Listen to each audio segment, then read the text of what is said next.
Assalamualaikum warahmatullahi wabarakatuh. Selamat datang di channel Mencari Berkah. Saya ucapkan terima kasih sudah mampir dan menyimak videonya. Semoga berkah dan bermanfaat. Video ini hanya berisi kajian dan informasi bermanfaat, tidak ada unsur mengajak atau bujukan maupun yang lainnya. Gambar hanya berisi ilustrasi semata. Semoga bisa menambah wawasan saudara semuanya.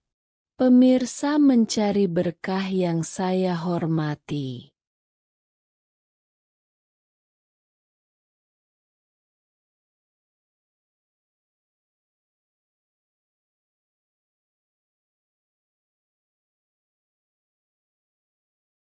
Dalam tradisi Islam, mencukur rambut bukan sekadar tindakan menjaga kebersihan, tetapi juga syarat dengan makna spiritual dan hukum syariat yang beragam.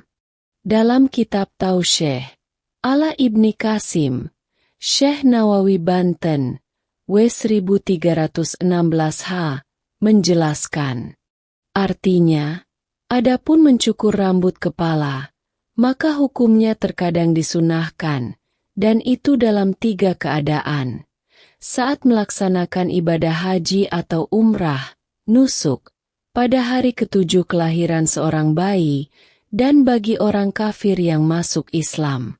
Terkadang hukumnya makruh, yaitu bagi orang yang hendak berkurban pada 10 hari pertama bulan Zulhijjah.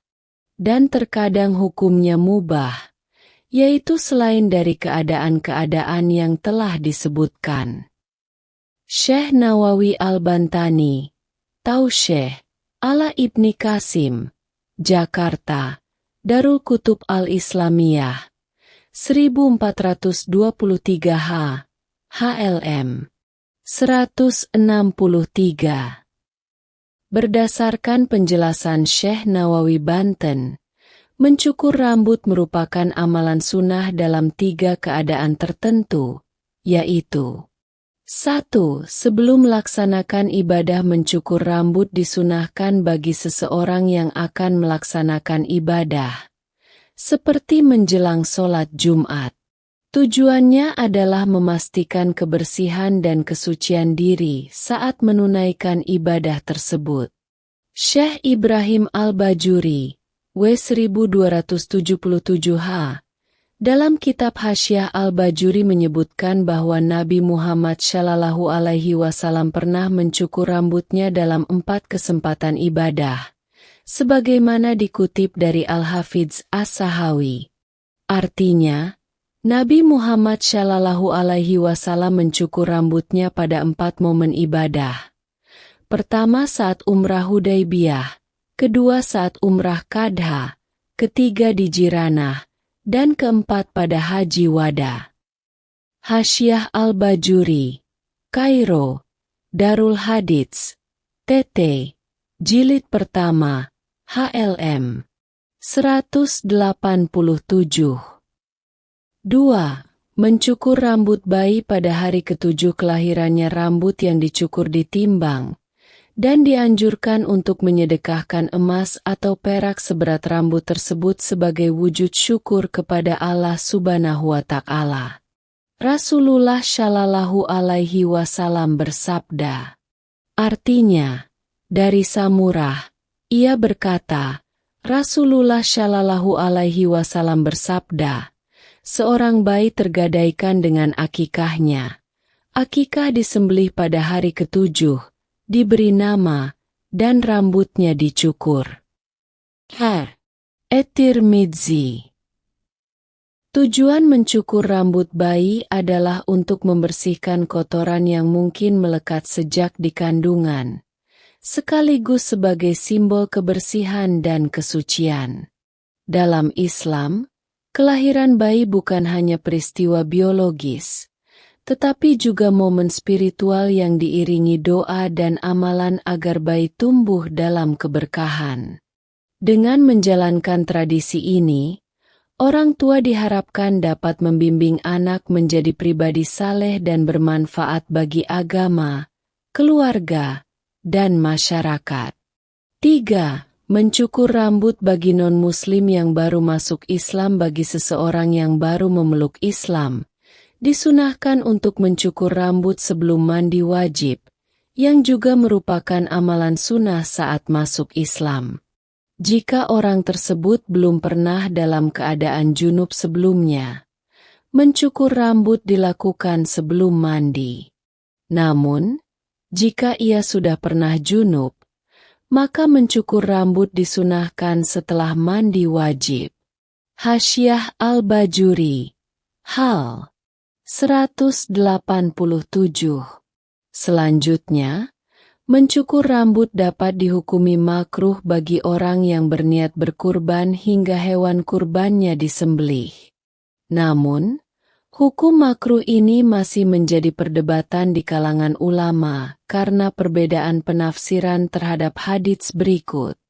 Artinya, apabila telah masuk 10 hari pertama Zulhijjah dan seseorang di antara kalian hendak berkurban, janganlah menyentuh rambut dan kulitnya sedikit pun hingga selesai berkurban.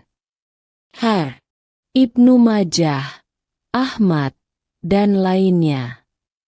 Ulama terbagi menjadi 2 pendapat dalam memahami hadits ini. Pertama, larangan mencukur rambut dan memotong kuku ditujukan kepada orang yang berkurban, al-mudhahi. Larangan ini berlaku sejak awal 10 hari Zulhijjah hingga selesai penyembelihan kurban.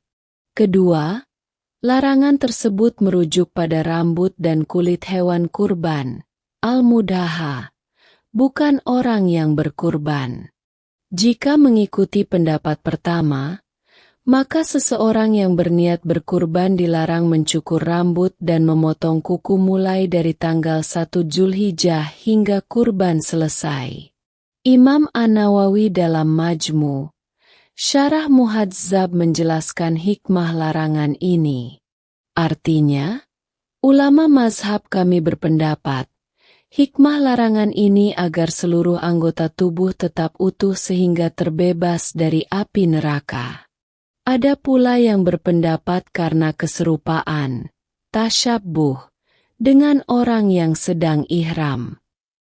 Imam An-Nawawi, Majmu' Syarah Muhadzab, Kairo, Idaratut Taba'ah Al-Muniriyah, 1347 Jilid ke-8, HLM 392. Dengan demikian, larangan ini bertujuan menjaga keselamatan tubuh dari siksa neraka, sebab ibadah kurban dapat menjadi penebus dosa. Selain itu, ada pula pandangan bahwa larangan ini menyerupai keadaan orang yang sedang ihram, yang juga dilarang memotong rambut dan kuku. Terakhir, mencukur rambut juga dihukumi mubah di luar kondisi yang telah disebutkan, sunnah dan makruh. Misalnya, ketika rambut seseorang sudah terlalu panjang atau mengganggu, seperti karena kutu, sehingga mencukur rambut menjadi kebutuhan untuk menjaga kebersihan dan kenyamanan bagi diri sendiri maupun orang di sekitar. Hukum mencukur rambut dalam Islam ditentukan oleh konteksnya, yaitu dapat bersifat sunnah, makruh, atau mubah. Penjelasan di atas dapat menjadi pedoman untuk memilih waktu yang tepat dalam mencukur rambut, sehingga selain bernilai ibadah, amalan ini juga mencerminkan upaya menjaga kebersihan dan kerapian diri kita.